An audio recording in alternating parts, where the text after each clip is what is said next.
بسم الله الرحمن الرحيم سبحان الذي أسرى بعبده ليلا من المسجد الحرام إلى المسجد الأقصى الذي باركنا حوله لنريه من آياتنا إنه هو السميع البصير.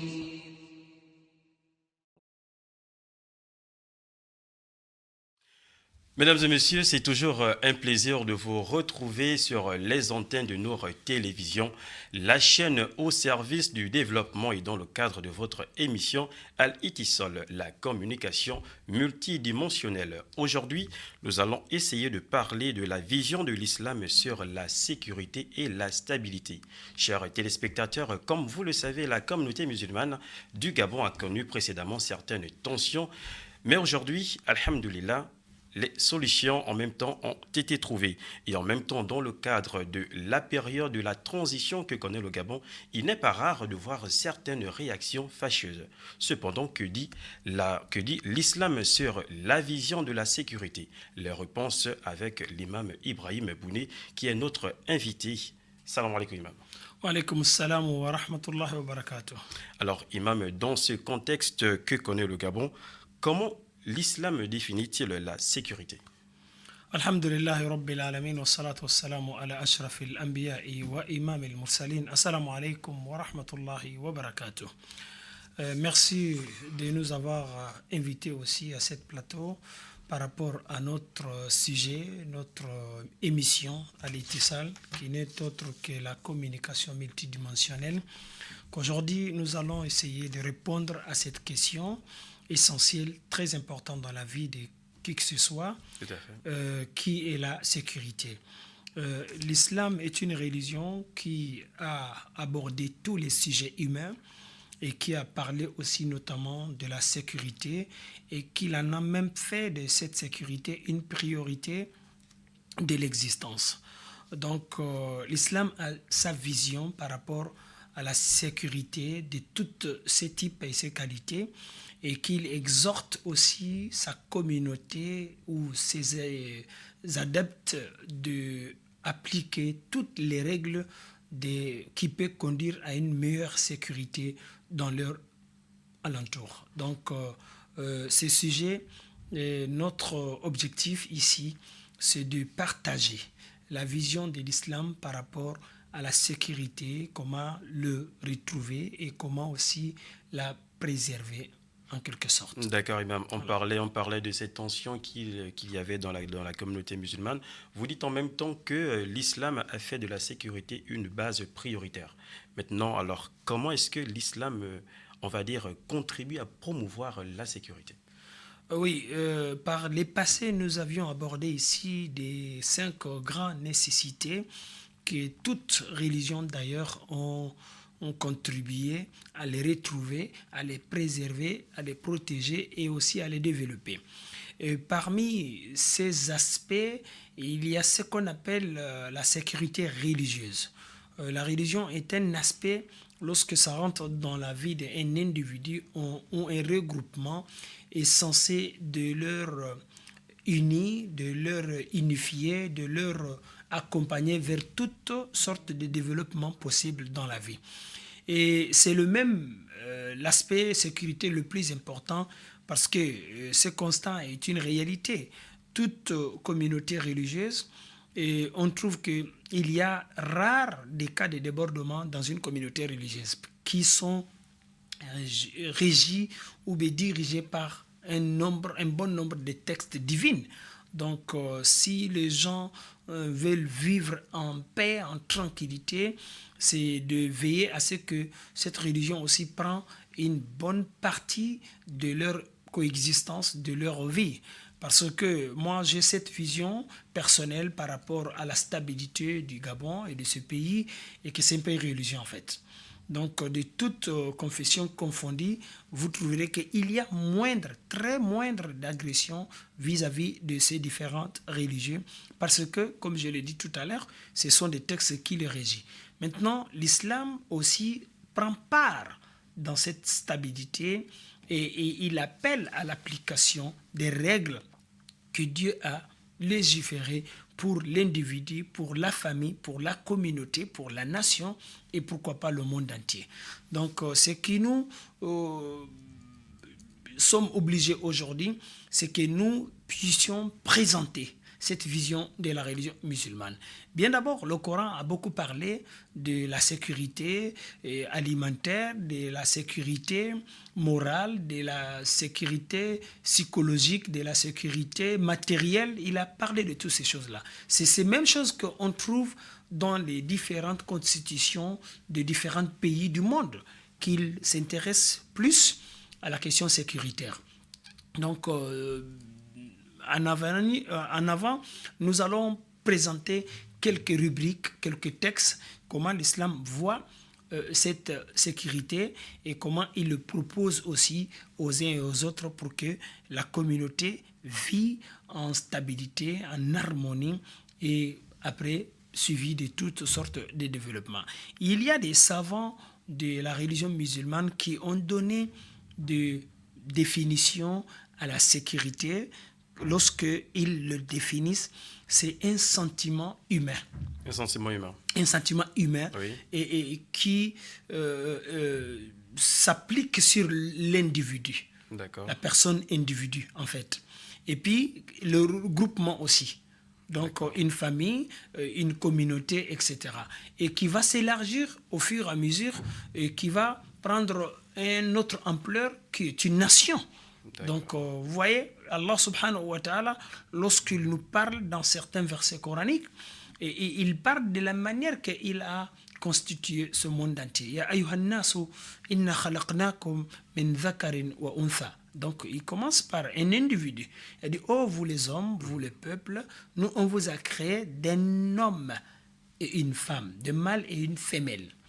Wa ja'alnakum, cependant de la création, on vous a désigné. Shu'uban, des nations, wa qaba'ila, et des ethnies à l'intérieur de la grande nation. Pourquoi? Il donne l'objectif, lita'arafu, pour que vous vous connaissez, pour que vous vous entraidez, pour que vous vous sécurisez de tout ce que vous avez besoin dans la vie. Donc on comprend ici que l'islam encourage les valeurs de solidarité. Bien sûr. Mais il met quelque chose au-dessus de cette union et ce regroupement. À la fin de ce verset, il dit Inna akramakum indallahi atqakum. Ici, il vient s'intéresser directement à l'aspect le plus important qui est la religion. La religion, comme je l'ai dit, c'est un bon nombre de textes qui appellent l'homme à se construire individuellement, à construire sa famille, à construire sa communauté, sa concession, sa communauté, sa nation et le monde entier. Donc ici, nous voudrons nous arrêter sur l'aspect où il parle de la crainte, de la soumission, de l'adoration, de l'acceptation à ce qu'il y a un être suprême au-dessus de tous et qui nous a sollicité à ce que nous lui remercions, nous lui reconnaissons. Il a dit Inna akramakum indallahi atqakum. Le plus honorable parmi vous, humains, c'est celui qui craint Dieu, Allah subhanahu wa ta'ala. Donc, cet sentiment personnel et qui va se transformer en familial, qui va se transformer en communautaire, qui va se transformer en national, qui va se transformer aussi à l'international. L'islam a bien sollicité à ce que tous ces principes soient vraiment établis autour de l'homme. Et puis, cette sécurité que l'islam voit, ce n'est pas pour un individu. C'est pour tout le monde entier. C'est pour les familles, c'est pour les regroupements, c'est pour les relations, c'est pour, etc. Donc, tout ce que la communauté peut-être internationale parle aujourd'hui des droits de l'homme, etc., on trouve qu'il y a des sources et des bases islamiques que le Coran en a abordé depuis très longtemps. D'accord. Voilà. Vous avez parlé des droits de l'homme. Alors, comment, en fait, comment l'islam peut-il, prévenir les conflits? Ces conflits, d'abord, l'islam les voit comme des aspects naturels. Que les gens veulent ou pas, ils seront divergés. Mais pendant des divergences d'idées, des visions, etc., donc il y a des points communs. Il y a de l'intérêt général que chacun des divergences doit préserver. Il ne faut pas que chacun voie d'un seul côté. Donc, il va falloir que les gens se retrouvent. C'est pour cela qu'on voit le messager de l'islam, et pour résoudre toutes sortes de conflits, dans certains petits récits, il dit « Saddidu wa qaribu » rapprochez-vous et puis trouvez l'essentiel. Cramponnez-vous autour de l'essentiel. Parce que l'homme ne pourra jamais avoir tout ce qu'il veut. Tout à fait. Ce n'est pas du tout possible. Il est insatisfait. Donc, qu'est-ce qu'il faut? Il y a des questions essentielles dans la vie, telles que la sécurité, et telles que la religion, telles que la conscience, telles que les biens matériels, telles que la descendance, la progéniture. Donc, ces questions, telles que l'âme aussi, l'âme humaine, ce sont des choses que tout le monde se retrouve dedans, obligé de vivre. Personne ne peut vivre seul. Donc, quand il dit « Saddidu wa qaribu », ça veut dire qu'il y a des questions généraux que nous pouvons nous retrouver autour, même si les divergences resteront toujours. Wa yassiru wa la tu'assiru. Facilité, ne rendez pas les choses difficiles. Wa bashiru. Donnez des bonnes informations, des bonnes nouvelles. Wa la tunaffiru. Ne parlez pas de manière que les gens vont vous fuir. Tous ces passages-là parlent un peu de la sécurité. Pour avoir quelqu'un à ton côté, et pour que vous puissiez travailler ensemble, développer ensemble, il va falloir qu'il vous fasse confiance. Tout à fait. Vrai ou faux?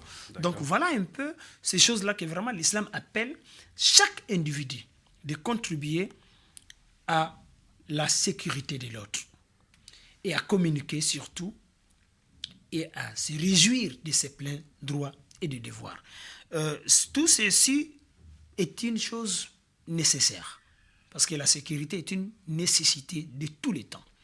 Vous ne verrez jamais une communauté ou bien un pays, une nation, quel qu'en soit un regroupement qui peut se développer sans qu'elle soit d'abord en sécurité.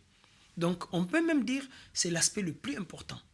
Après que nous avons accepté d'adhérer à une croyance ou à une foi, il va falloir qu'on vit humain.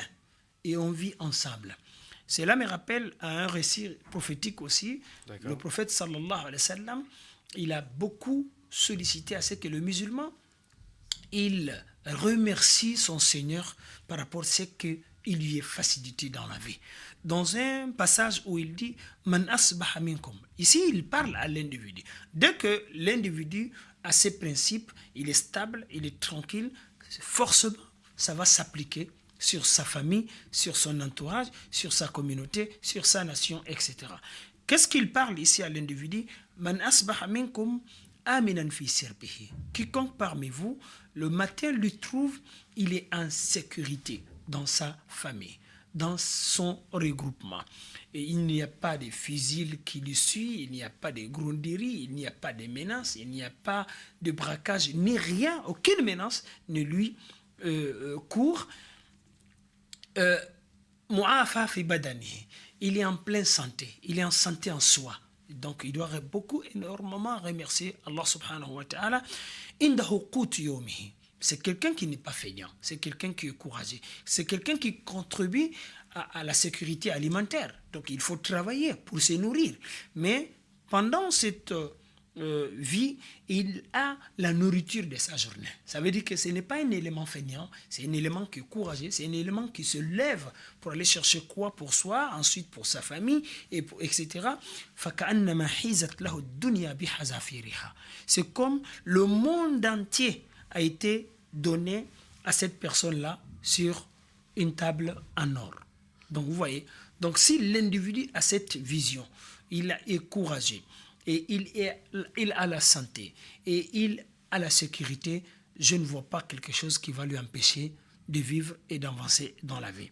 Un grand savant, un jour, il a parlé des 6 grandes nécessités et pour définir la vision de l'islam ou bien la vision de la religion en un mot et sur la sécurité.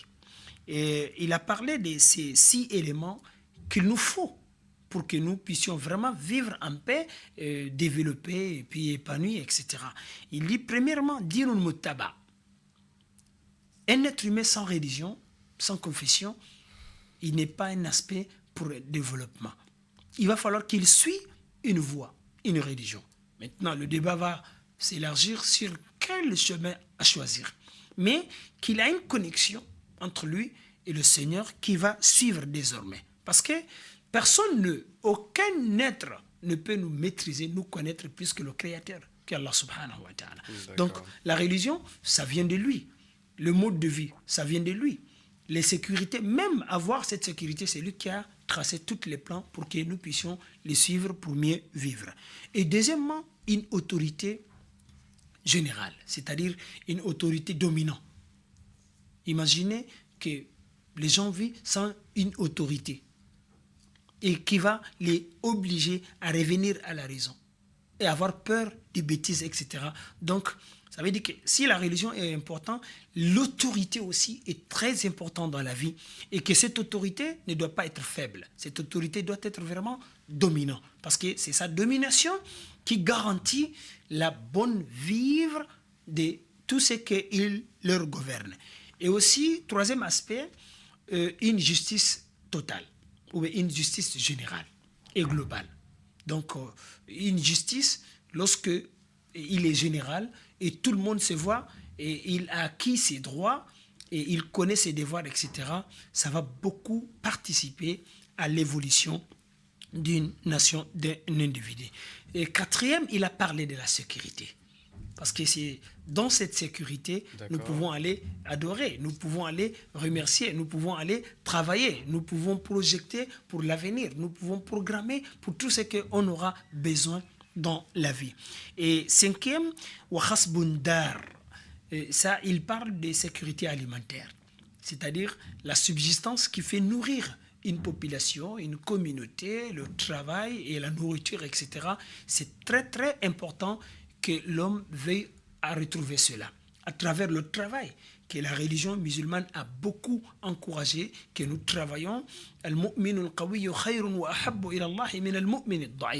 croyant qui est fort physiquement et moralement, qui sort pour aller travailler, pour aller amener quelque chose à la famille, à la communauté, etc. C'est celui qui est préférable pour Allah plus que l'autre qui est faible. Sixième élément de la sécurité, il va falloir trouver une projection à venir, c'est-à-dire des ambitions élargies, pour que aujourd'hui nous sommes là. Demain, c'est nos enfants qui vont prendre des relais. Qu'est-ce que nous pouvons projeter pour ces enfants sur le plan éducatif, sur le plan formationnel, sur le plan de multiplication, mariage et toutes les consorts que la population en a besoin pour pouvoir aller vers une sécurité absolue. D'accord, Imam, merci. Voilà. Alors, vous avez mis en avant la crainte envers Allah, vous avez mis en avant le travail, la solidarité. Mais Imam, dans un contexte où les enjeux de gouvernance et de sécurité sont souvent politiques, comment le musulman va-t-il vivre et être en sécurité dans cette période? Le musulman, la première des choses que lui doit se cramponner autour, c'est les principes de sa religion.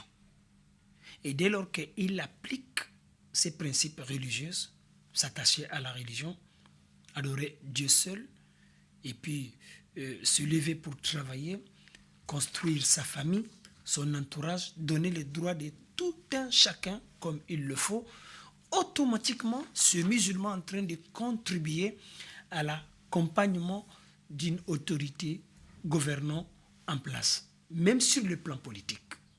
Parce que les règles que Dieu a établi pour l'humanité n'ont pas censé être contradictoires avec ce que l'humanité demande. Nos gouvernants, par exemple, et politiciens, comme vous venez de signaler, et qu'est-ce qu'ils veulent? Tout ce qu'ils veulent, c'est épanouir leur nation.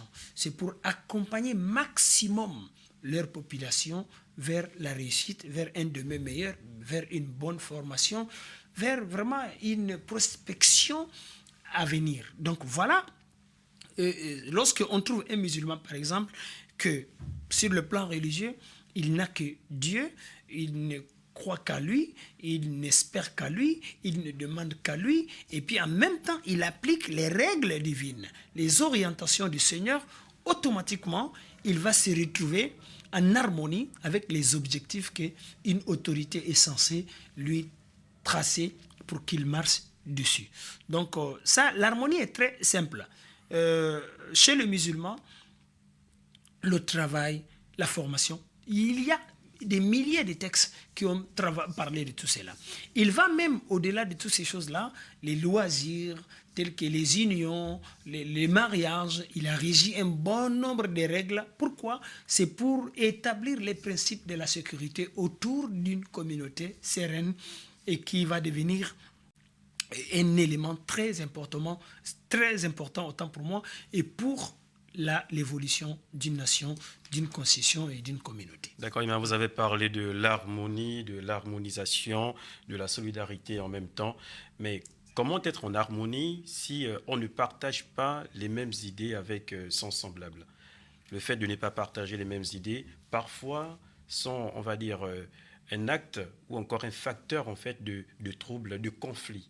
Et à ce moment, comment faire? Sachant que moi, je suis en sécurité, par exemple, Oui. mais on ne partage pas les mêmes idées.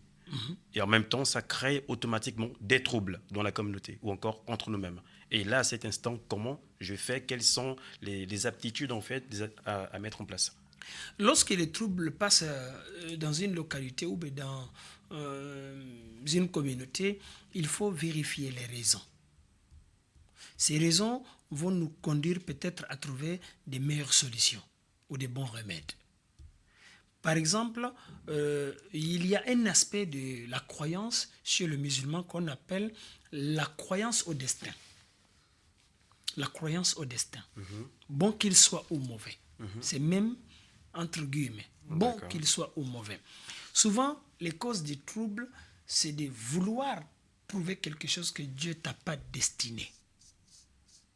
Alors, tu vas te retrouver opposant à quelque chose que le patron, Allah, a décidé pour X ou Y. Ça, c'est une cause majeure. Et pour trouver une solution à cela, il faut accepter qu'il n'y a rien dans ce bas monde-là qui sort du commande d'Allah. C'est ce qui fait allusion dans le plus grand chapitre du Coran et le premier verset où Allah dit « Alhamdulillahi Rabbil Alamin ». Louange à Allah, le Seigneur des univers. Le Seigneur des univers, y compris nos destins, y compris tout ce qu'il a prescrit pour cet univers, lui appartient. C'est lui qui le gère, c'est lui qui partage, c'est lui qui commande. Donc quand un croyant, individu, il croit à ces principes, vous n'allez jamais le voir en train d'aller combattre quelqu'un pour avoir quoi que ce soit. Parce qu'il sait que le Seigneur, il a fait ce qu'il veut. N'empêche que lui aussi, il prend des bonnes causes pour marcher.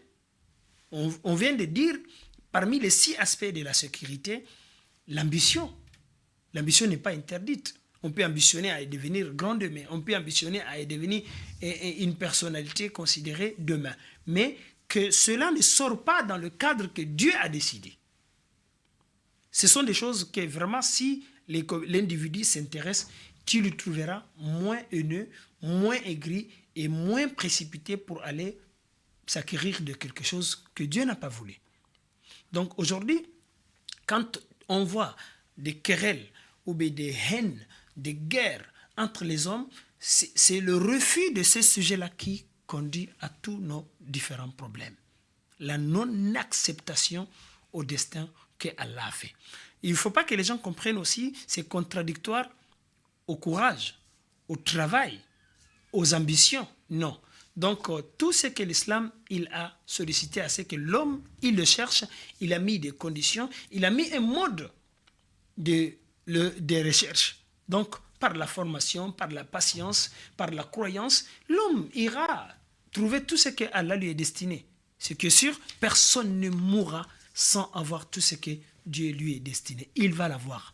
Mais il a juste besoin d'une forte croyance, assis et apaisé, et puis une patience aussi qui va l'accompagner, et une ambition qui ne va jamais le lâcher, mais dans les règles de l'islam, dans le respect des textes et des versets, et pour qu'il vit sans gêner qui que ce soit, sans gêner soi-même, sa famille, sa communauté, et puis sa nation, et puis le monde entier. Vraiment, l'islam, il a un bon nombre de règles pour que nous puissions croire à ce destin, nous acceptons ce que Allah nous a destiné et que nous avançons D'accord, Cela imam. n'est pas synonyme à ce que nous arrêtons. Donc, D'accord. on Imam, avance. vous avez parlé, vous avez dit c'est l'ambition, il faut être ambition, passionné. Mais alors, si j'ai nourri l'ambition de, on va dire, faire réaliser un projet, et comment maintenant, on va dire, à cet instant, comprendre que ce n'est pas mon destin. Euh, à ce niveau, le destin est un mystère. Et voilà. Personne ne va comprendre avant qu'il ne soit. Mais souvent, tu te lèves, tu te trouves dans un chemin, vouloir quelque chose, chercher quelque chose, et tu peux être contraint à des difficultés. En ce moment, est-ce que tu auras encore le courage d'encore forcer plus? Je ne pense pas. Donc, si quelqu'un, il a cherché quelque chose, et il a aussi cherché surtout, un musulman, je parle toujours la vision de l'islam, il a cherché à Dieu, mais ça n'a pas été facile. Il doit comprendre que Dieu n'a pas encore accepté, même si l'ambition reste nourrie, il va demander encore Dieu en insistance, en continuité. Donc, sinon, l'homme n'aurait jamais souffrir de quoi que ce soit dans cette vie. Un passage du Coran a dit, sur la langue du messager, وَلَوْ كُنْتُ أَعْلَمُ الْغَيْبِ. Si je savais l'invisible, le destin caché, لَاسْتَكْثَرْتُ مِنَ الْخَيْرِ. J'allais m'acquérir de beaucoup de bonheur. وَمَا مَسَّنِيَ السُّوءُ. Aucun mal n'allait m'atteindre dans la vie. Vous ne verrez jamais quelqu'un qui est absolu. Vous ne verrez jamais quelqu'un qui a tout ce qu'il veut. Vous ne trouverez jamais quelqu'un qui est tranquille absolument. Donc Dieu, il a créé ce monde, c'est une maison de preuves, c'est une maison d'examen, c'est une maison d'échecs, c'est une maison de réussite, c'est une maison de travail. Donc c'est au-delà, nous allons prendre nos récompenses. Donc à un moment donné, il faut se suffire de ce que Dieu t'a destiné, comme ce que le messager a dit dans un passage, accepte ce que Dieu t'a destiné, tu seras parmi les plus riches du monde. La richesse n'est pas cette matériel qui court dans les mains, non plutôt la satisfaction, l'autosuffisance, la suffisance du peu que Dieu t'a destiné. D'accord, Imam.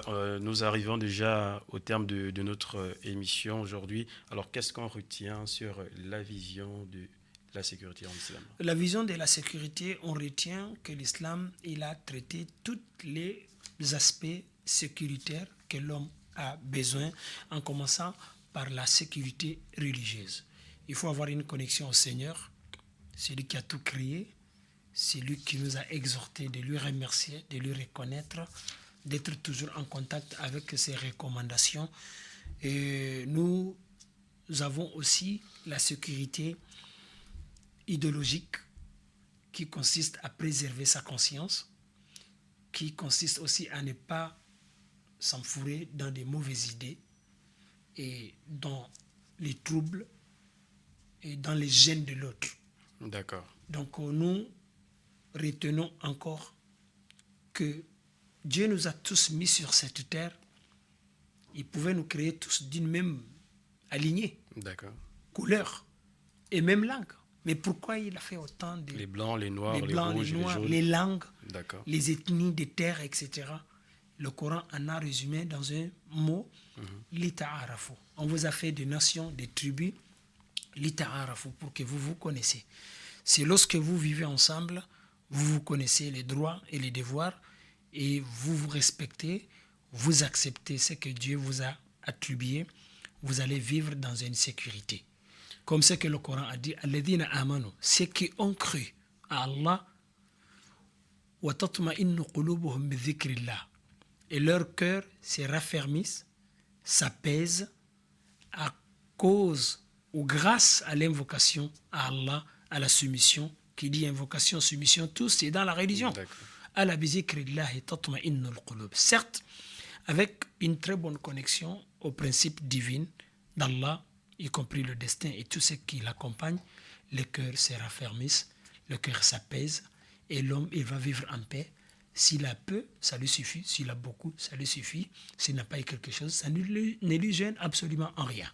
Voilà. D'accord, merci Imam de la visite sur ce plateau. La vision de l'islam sur la sécurité et la stabilité était le thème abordé lors de cette émission. Al-Itisol, la communication multidimensionnelle. Chers téléspectateurs, nous sommes arrivés au terme de notre rencontre. Assalamu alaikum wa rahmatullahi wa barakatuh. Surtout, bien de choses à vous et bonne suite des programmes sur Nour Télévision. Merci. Bismillahirrahmanirrahim. سبحان الذي أسرى بعبده ليلا من المسجد الحرام إلى المسجد الأقصى الذي باركنا حوله لنريه من آياتنا إنه هو السميع البصير